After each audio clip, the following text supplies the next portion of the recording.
Good morning sa inyong mga ka-antik dyan. Ito tayo ngayon, nagkaroon ng isang pasabog sa aming harapan.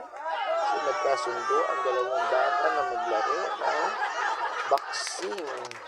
At ito naman ay pinagbigyan ng mga magulang ng mga bata na ito upang magkaroon ng katuwaan sila. Ayan, tingnan nyo. So, may frame sila dyan na 200 pesos. Walang talo, laging panalo. At kasi ang sinuman mag-surrender, lahat sila ay mayroong premyo. Ayan, katuwaan ng taga-release.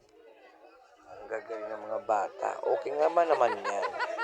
Kaso lang, huwag lang sanayin magbasag ulo. Boxing lang. Sports lang, parang liga. Ayun guys, nakakatuwa yung mga bata. Parang hindi na makahinga yung isa. Tingnan mo yan, ayan. Upo siya, diba? Upo siya. Hinapo siya hinika napagod Kasi ang lalaki ng mga katawan nila, wala mga exercise. Ayan, exercise ng gloves. Thank you for watching.